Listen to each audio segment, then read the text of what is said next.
In today's episode, I'm going to show you how to pinpoint what to sell online. I think it's a major question that people have been asking. What should I sell that would generate the most money for me? How do I pinpoint that and begin to market it?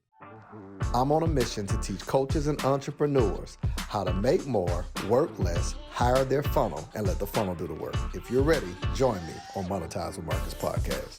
Welcome back to another episode of Monetize with Marcus. I'm your host, Marcus Y. Rozier. So in today's episode, I think it's important to really unpack this thought of what should you be selling? I hear people all the time, hey, should I sell this or that?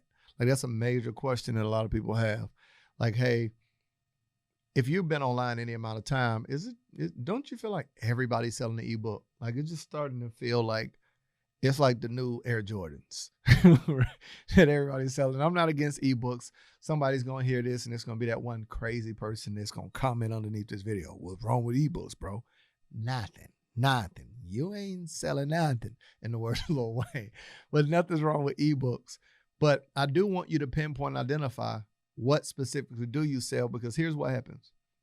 Normally, when a person tells someone about generating revenue, you have to first identify what makes the most sense for you, where you are in life, where you are in business, what your goal is. So I want to break down a few things that you can possibly sell. If you're a coach, service provider, or online entrepreneur, here are a few things that you can sell. Now, some people sell, and just so you can define it, information. Selling information, yes, where you actually package information that the people that you built your program, your course, or the item you're selling is to inform someone of something that they absolutely do not know. So if you don't know that the stock market exists and you have no working knowledge, there are people who come up with stock market for dummies, right? Like basic entry-level terminology information. At that point, you're selling information. You're not teaching a skill. You're not showing somebody how to learn the next tactic. They can't do a tactic until they learn the actual information. So if you know that you help newbies, beginners, those that are trying to get into an industry, you sell information. You sell what someone needs to get started. You probably didn't know that. So if you don't know that, you don't even know how to market it. Make sure that you're communicating once you pinpoint. I'm going to walk through a few of them, what you sell. Now you know how to properly position yourself, and now that person can say, I help those who are looking to get started in blank be able to learn it and do blank. What's the result, right? Until you knew what you were selling, you didn't know how to package and market it. Now, some people sell time. If you're an event planner, what are a few other industries? Event planner, let's say my cleaning lady. So I have a cleaning lady. She's selling time at the end of the day. It's not even about cleaning, because let's use today. I can let y'all in on a little secret thing. Today, I went in and did a sermon this morning, right? So I did a sermon, multiple podcast episodes. I'm going to speak this afternoon. I speak tonight at 8 o'clock. I've got an event at 8:30. I've got another event at 10 o'clock. Now, I don't have time for anything. And then I wake up tomorrow and I've got all day live client sessions on Friday. Then I speak for a conference on Saturday, and it's just on and on and on. What she in essence is that I'm paying her for is time. She's giving me time back, because what day and what would it take for me physically to spend the time needed to clean my whole home, wash my clothes? So she comes in, she washes the clothes, she folds them, she cleans the house, she even hangs it up and organizes it all for me. I come into a clean environment. Now, let's just say you're not in the cleaning industry, you're not in the event planning industry, but you're a coach. One part of my business, in essence, we give a person their time back. We have a program called the 30-Day Course and Funnel Accelerator. We create a course with you, but we build the funnel for you, write the emails, we even upload your videos, create your course portal. We just bought you time, because how long would it take you to create a course, build funnels, write emails, automate your business, and set up pricing? A long time. So at that point, that course in essence sells a high level deliverable, but what we also give a person back is time, because they create it once in 30 days, but the business and that course is automated forever. So what takes them 30 days, they can make money off of for years. So you can package that appropriately and show someone how the investment is worth the value of the resource and worth the time that it will save them. So, all right, there are some people who also sell mindset. If what you do is to get someone to believe in themselves, to get someone to see, let's say one of my coaches, Marquell Russell. Marquell Russell, when I met him, I was charging pretty decent, like 1K, 2K, 3K, somewhere in that range. He was that one that kept challenging me, go 5 figures. And I'm like, man, I can do 5,000. He was like, no, bro, people will pay you 10, 15, 20. He pressed me. Now, what he really gave me wasn't I was already doing funnels. It wasn't tactical stuff. It wasn't strategy. It was the mindset to grow a larger company and to show how to package that value. So let's say if Mercedes-Benz create a high-level luxury vehicle, but they don't present it in the market correctly, to the average eye, a car is a car until they can brand and position themselves.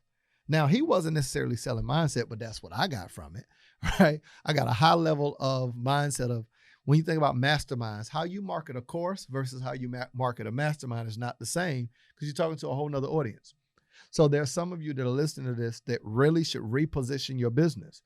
What you think you're selling, you're not really selling. You're selling something totally different, and you're not charging appropriately or marketing right or even attracting the right customers because you don't know what you sell.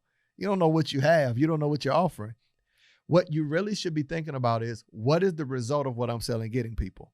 If you sell a book that teaches someone how to overcome childhood trauma, abandonment issues of not having their father, remove scarcity surrounding money, and create a money mindset as well as self-belief, you're not selling a book. You're selling life transformation. And if you see it as a book, you're going to position it that way and you won't know the value of it. Some people say, I'm going to give you 2 more and then give you kind of some action steps. Sell support. Where a person already has a thriving business, what they're really looking for is support in that business. So let's use right now. My company is in the process of interviewing and hiring a copywriter because for most of my company, I've done all the copywriting. I could never find the right copywriter that matches my tone. But now I'm going to hire a copywriter for myself and for my clients that can just on an ongoing basis be able to produce for us at a higher level because now we've reached this year over 200 clients we've worked with. Well, the business is bigger than me now. So it's at a place where I used to write 60 emails a week, guys. Like I'm talking about just knock them out. I would sit still. I would come up with a concept and I would break them up into, it really is just one main idea, or I would treat it like a speech. If I had a speech, I can break the concept down into paragraphs. So to me, writing was easy. Now, I don't have the time. So there are certain people who offer a level of support within a company, or admin or virtual assistant offer support. Your company structure might be where you support high-level entrepreneurs, whether it's them being able to manage their employees. They don't want to manage them. They hire you to manage them. Or, on down the line. And last but not least is accountability. Where some coaches, your job is to help someone remain accountable to their goals, like a high level, like a Tony Robbins. What he's really doing with people is holding them accountable to a certain belief system and an idea, a goal, and a concept. That's what a coach does in the NBA. In the NBA, coaches don't teach skill. Those guys are already great at what they do. They teach accountability within a team structure to get the best out of their skill. So you might be able to create a structure in your business and sell accountability to high-level successful people to be able to help them achieve their goal. So I wanted to make sure you understood what is it that you're actually selling to be able to properly package it in your industry. If you want resources like this and much more, you can go to monetizewithmarcus.com/podcast. And you'll see a ton of resources, video trainings that teaches you how to identify things like this. There's even a training on there that teaches you how to build an online business model and so much more. Some are free, some are $20, $30. So we just make sure, just think of us like the Walmart of coaching and marketing. You can get everything there, all right? I'll see you in the next episode of Monetize with Marcus.